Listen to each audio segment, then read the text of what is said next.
Hola amigos, here we are. Today we're going to start reading Book 2, Charlie and the Great Glass Elevator.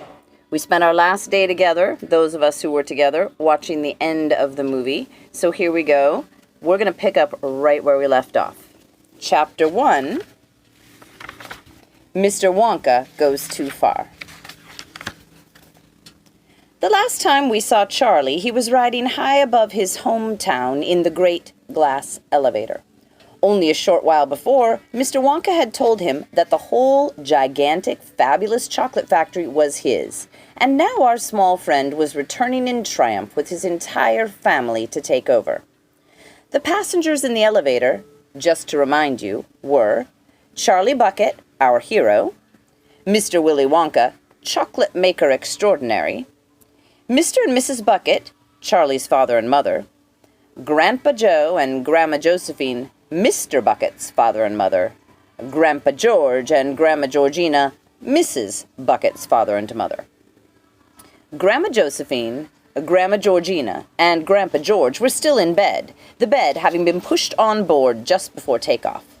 Grandpa Joe, as you remember, had gotten out of bed to go around the chocolate factory with Charlie.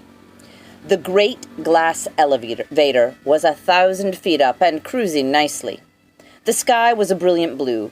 Everybody on board was wildly excited at the thought of going to live in the famous chocolate factory.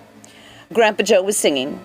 Charlie was jumping up and down. Mr. and Mrs. Bucket were smiling for the first time in years, and the three old ones in the bed were grinning at one another with pink, toothless gums. "What in the world keeps this thing up in the air?" croaked Grandma Josephine. "Skyhooks," said Mr. Wonka. "You amaze me," said Grandma Josephine. "Dear lady," said Mr. Wonka, "you are new to the scene. When you have been with us a little longer, nothing will amaze you." "These skyhooks," said Grandma Josephine. "I assume one end is hooked onto this contraption we're riding, right?" Right," said Mr. Wonka. "What's the other end hooked onto?" said Grandma Josephine. "Every day," said Mr. Wonka, "I get deafer and deafer. Remind me, please, to call up my ear doctor the moment we get back." "Charlie," said Grandma Josephine, "I don't think I trust this gentleman very much." "Nor do I," said Grandma Georgina. "He footles around." Charlie leaned over the bed and whispered to the two old women. "Please," he said, "don't spoil everything. Mr. Wonka is a fantastic man. He is my friend. I love him." "Charlie's right," whispered Grandpa Joe, joining the group. "You be quiet, Josie, and don't make trouble." "We must hurry," said Mr. Wonka. "We have so much to do, and so much time, and so little to do." "No, wait, strike that, reverse it." "Thank you. Now back to the factory," he cried, clapping his hands once and springing 2 feet in the air with 2 feet. "Back we fly to the factory, but we must get up before we can come down. We must go higher and higher." "What did I tell you?" said Grandma Josephine. "The man's cracked." "Be quiet, Josie," said Grandpa Joe. "Mr. Wonka knows exactly what he's doing." "He's cracked as a crab," said Grandma Georgina. "We must go higher," said Mr. Wonka. "We must go tremendously high. Hold on to your stomachs." He pressed a brown button. The elevator shuddered, and then, with a fearful whooshing noise, it shot vertically upward like a rocket.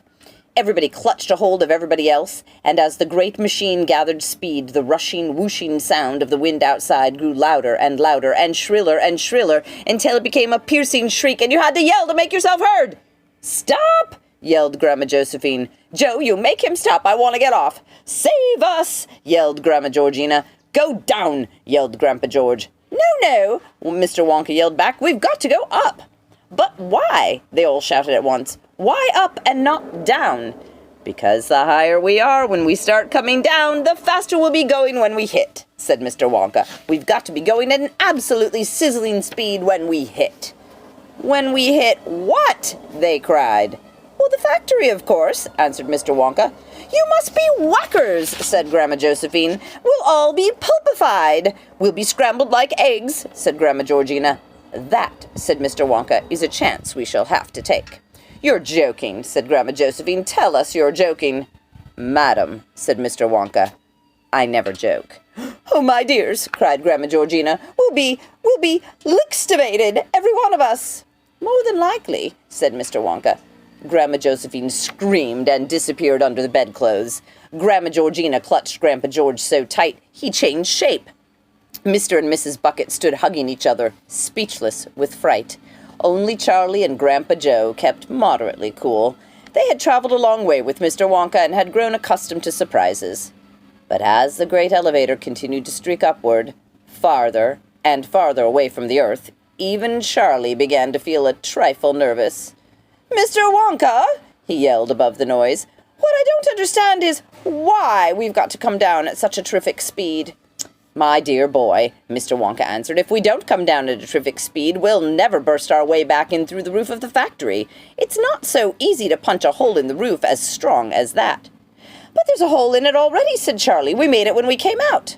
"Then we shall make another," said Mr. Wonka. "Two holes are better than one. Any mouse will tell you that." Higher and higher rushed the great glass elevator until soon they could see the countries and oceans of the earth spread out below them like a map. It was all very beautiful, and when you are standing on a glass floor looking down, it gives you a nasty feeling. Even Charlie was beginning to feel frightened now. He hung on tightly to Grandpa Joe's hand and looked up anxiously into the old man's face. "I'm scared, Grandpa," he said. Grandpa Joe put an arm around Charlie's shoulders and held him close. "So am I, Charlie," he said. "Mr. Wonka!" Charlie shouted. "Don't you think this is about high enough?" I hope you can see the picture. All right. "Very nearly," Mr. Wonka answered, "but not quite. Don't talk to me now. Please, don't disturb me. I must watch things very carefully at this stage." "Split-second timing, my boy, that's what it's got to be. You see this green button? I must press it at exactly the right instant. If I'm a half a second too late, then we'll go too high." "What happens if we go too high?" asked Grandpa Joe. "Oh, do please stop talking and let me concentrate," Mr. Wonka said. And at that precise moment, Grandma Josephine poked her head out from under the sheets and peered over the edge of the bed. Through the glass floor, she saw the entire continent of North America, nearly 200 miles below and looking no bigger than a piece of candy. "Someone's got to stop this maniac!" she screeched, and she shot out a wrinkled old hand and grabbed Mr. Wonka by the coat-tails and yanked him backward onto the bed. "No, no!" cried Mr. Wonka, struggling to free himself. "Let me go! I have things to see to! Don't disturb the pilot!" "You madman!" shrieked Grandma Josephine, shaking Mr. Wonka so fast that his head became a blur. "You get me back home this instant!" "Let me go!" cried Mr. Wonka. "I've got to press that button or we'll go too high! Let me go! Let me go!" But Grandma Josephine hung on. "Charlie!" shouted Mr. Wonka. "Press the button, the green one! Quick! Quick! Quick!" Charlie leaped across the elevator and banged his thumb down on the green button. But as he did so, the elevator gave a mighty groan and rolled over onto its side, and the rushing, whooshing noise stopped altogether, and an eerie silence took its place. "Too late!" cried Mr. Wonka. "Oh, my goodness me, we're cooked!"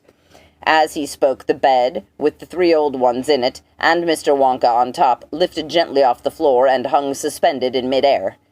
Charlie and Grandpa Joe and Mr. and Mrs. Bucket also floated upwards, so that in a twink the entire company, as well as the bed, were floating around like balloons inside the great glass elevator. "Now look what you've done," said Mr. Wonka, floating about. "What happened?" Grandma Josephine called out. She had floated clear of the bed and was hovering near the ceiling in her nightshirt. "Did we go too far?" Charlie asked. "Too far?" cried Mr. Wonka. "I'll say we went too far. You know where we've gone, my friends? We've gone into orbit." There they are, floating around.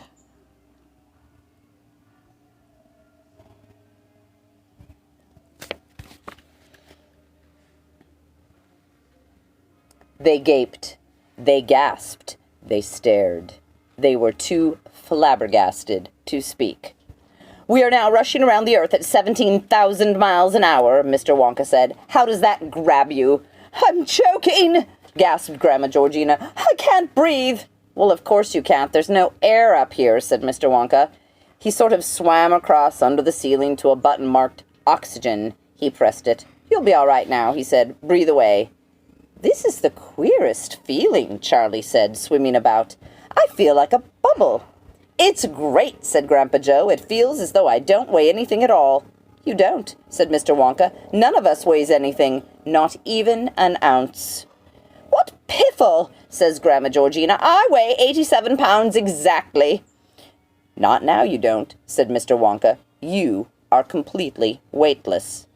The three old ones, Grandpa George, Grandma Georgina, and Grandma Josephine, were trying frantically to get back into bed, without success. The bed was floating about in midair. They, of course, were also floating, and every time they got above the bed and tried to lie down, they simply floated up out of it. Charlie and Grandpa Joe were hooting with laughter. What's so funny? Said Grandma Josephine.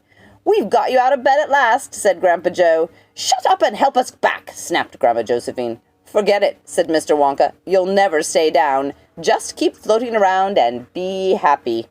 The man's a madman, cried Grandma Georgina. Watch out, I say, or he'll lixivate the lot of us.